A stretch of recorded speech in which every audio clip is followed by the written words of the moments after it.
Mediators are reporting encouraging progress toward a lasting peace deal. NBC's Keir Simmons joins us with the very latest. Keir, good morning. Savannah, good morning to you. And the Vice President just speaking, calling yesterday a very, very good day and saying that they made a lot of progress. The Iranian high-level delegation has already left after what it said was 18 hours of tense talks in this picturesque location. The road to the resort where the talks took place has now been closed. Local police telling us that another delegation, likely the Vice President, is set to depart. This morning, after a long day of talks with Iran, Vice President JD Vance indicating some progress is being made, saying soon after arriving in Switzerland, peace is never easy. Peace always requires a little bit of work. It always requires a little bit of give and take.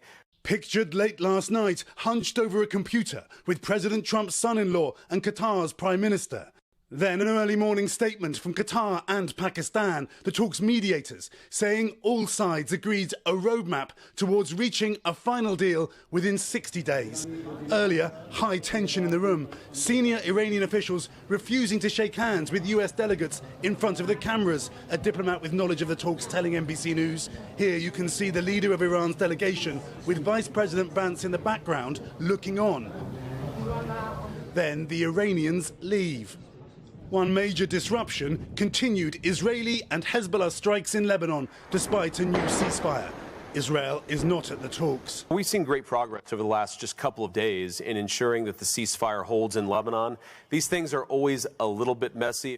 Minutes later from Washington, President Trump posting, if Iran doesn't stop its proxies in Lebanon, we'll hit Iran very hard again. Iran's lead negotiator responding with his own post, writing, the US better be careful. Our armed forces are ready to respond.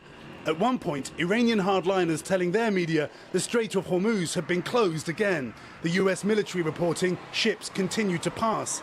President Trump threatening Iran's delegation that if the strait was closed, you won't have a country. You won't even make it back to your expletive country. But this morning's statement from Switzerland saying the two sides agreed on working groups to focus on issues like nuclear and sanctions, calling the atmosphere positive and constructive. And Savannah, in those comments just a moment ago, the Vice President saying they have made progress on a number of fronts, including keeping the Strait of Hormuz open, deconfliction in Lebanon, and allowing nuclear inspectors back into Iran. Savannah? All right, Keir Simmons, thank you very much. Hey, thanks for watching. And don't forget, you can catch the Today Show every morning on NBC or take Today when you're on the go. Just follow the Today podcast on Apple Podcasts, Spotify, or wherever you listen.